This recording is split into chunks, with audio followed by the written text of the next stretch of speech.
1986 hanggang sa kasalukuyang panahon.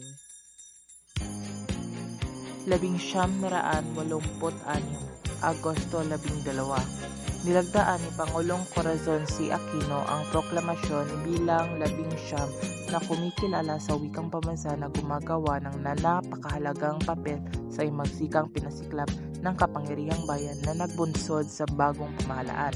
Dahil dito, inihayag niya na taon-taon ang Agosto 13 hanggang 19, araw ng pagsilang na naging Pangulong Manuel L. Quezon.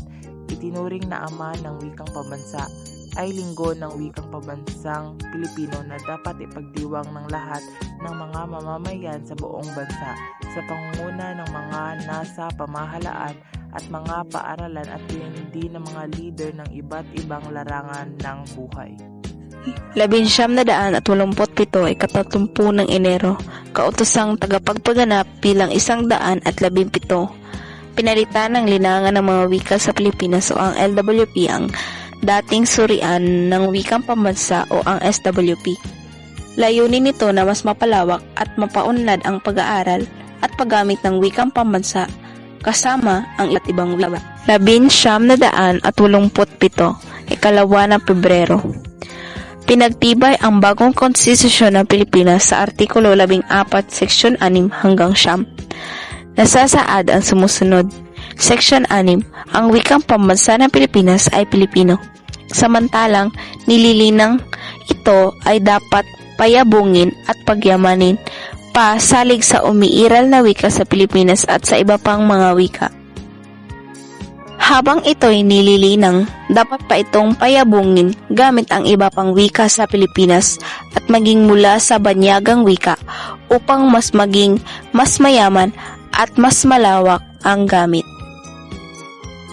Alinsunod sa mga tadhana ng batas at sang-ayon sa nararapat na maaaring ipasya ng Kongreso, dapat magsagawa ng mga hakbangin ang pamahalaan upang ibunsod at puspusang itaguyod ang paggamit ng Pilipino bilang medyum na opisyal na komunikasyon at bilang wika ng pagtuturo sa sistemang pang-edukasyon.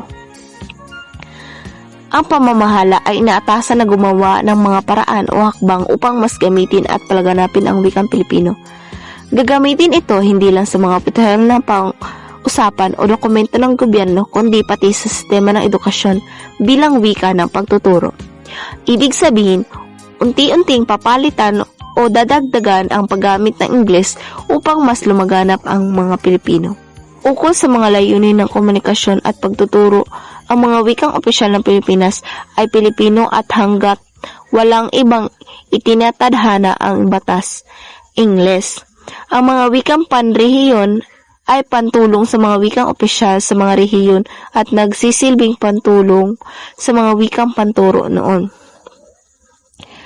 Dalawang wikang opisyal ng Pilipinas, Pilipino at Ingles, maliban na lang kung may ipapasang bagong batas na magbabago nito.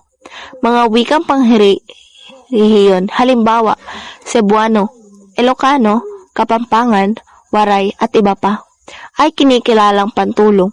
Ginagamit sila sa kani-kanilang lugar bilang dagdag na medyum ng komunikasyon at pagtuturo. Layunin nito na hindi mapagbayaan ang mga rehiyonal na wika at manatiling buhay at kapaki-pakinabang ang mga ito. Alinsunod sa mga tadhana ng batas at sang-ayon sa nararapat na maaaring ipasya ng Kongreso, dapat magsagawa ng mga hakbangin ang pamahalaan upang ibunsod at puspusang itaguyod ang paggamit ng Pilipino bilang medyum na opisyal na komunikasyon at bilang wika ng pagtuturo sa sistemang pang-edukasyon. Ang pamamahala ay inaatasan na gumawa ng mga paraan o hakbang upang mas gamitin at palaganapin ang wikang Pilipino. Gagamitin ito hindi lang sa mga opisyal na usapan o dokumento ng gobyerno kundi pati sa sistema ng edukasyon. Dapat itaguyod ng kusa at opsyonal ang Kastila at Arabic. Seksyon 8. Ang konstitusyong ito ay dapat ipahayag sa Filipino at Ingles at dapat isalin sa mga pangunahing wikang pangrehiyon, Arabic at Kastila. Seksyon 6. Dapat magtatag ang Kongreso ng isang komisyon ng wikang pambansa na binubuo ng mga kinatawan ng iba't ibang mga rehiyon at mga disiplina na masasagawa mag-uugnay at magtataguyod ng mga pananaliksik sa Filipino at iba pang mga wika para sa kanilang pagpapaunlad, pagpapalaganap at pananatili. Ano ba ang formal na description ng Filipino bilang wikang pambansa? Muli tayong sumangguni sa resolusyong 69 hanggang 1 ng Komisyon sa Wikang Filipino. Ganito ang batayang deskripsyon ng Filipino. Ang Filipino ay ang katutubong wika na ginagamit sa buong Pilipinas bilang wika ng komunikasyon ng mga etnikong grupo. Katulad ng iba pang wikang buhay, ang Filipino ay dumaraan sa proseso ng paglinang sa pamamagitan ng mga paghihiram sa mga wika sa Pilipinas at mga di katutubong wika at ebolusyon ng iba't ibang variety ng wika para sa iba't ibang saligang sosyal at para sa mga paksa ng talakayan at iskolaring pagpapahayag. 1987, pinalabas ng kalihim Lourdes R. Quisumbing ng Departamento ng Edukasyon, Kultura at Palakasan ang kautusan bilang 52 na nag-uutos sa paggamit ng Filipino bilang wikang panturo sa lahat ng antas sa mga paaralan, kaalinsabay ng Ingles na nagtatakda sa Patakarang Edukasyong Bilingwal. Tungkulin ng Patakarang Edukasyong Bilingwal na pahusayin ang pagkatuto sa pamamagitan ng dalawang wika, Filipino at Ingles, upang matamo ang mataas na uri ng Memorandum bilang 59, nagtatadhana ng panuntunan sa pagpapatupad ng New General Education Curriculum. Para sa Filipino ng Antas de Sharia, ang 9 na unit ay para sa mga estudyante ng kursong Humanities, Social Sciences at Communication, o 6 na unit para sa estudyante ng kursong Engineering, Marine, Science, Mathematics, Business, Agriculture at iba pa. At nagbabago sa description at nilalaman ng mga kurso sa Filipino una, sining ng pakipagpalastasan. Filipino pangalawa, pagbasa at pagsulat sa iba't ibang disiplina, at Filipino pangatlo, retorika. 1977, Hulyo 15. Nilagdaan at ipinalabas ni Fang Fidel V. Ramos ang proklamasyon bilang 1041 na nagtatakda na ang buwan ng Agosto taon-taon ay magiging buwan ng wikang Filipino at nagtatagubilin sa iba't ibang sangay o tanggapan ng pamahalaan at sa mga paaralan na magsasagawa ng mga gawain kaugnay sa taon ng pagdiriwang. 2001, tungo sa mabilis na interdiskusyon at intelektualisasyon ng wikang Filipino, ipinalabas ng Komisyon sa Wikang Filipino ang 2001 revision ng Ortografiyang Filipino at patnubay sa spelling ng wikang Filipino.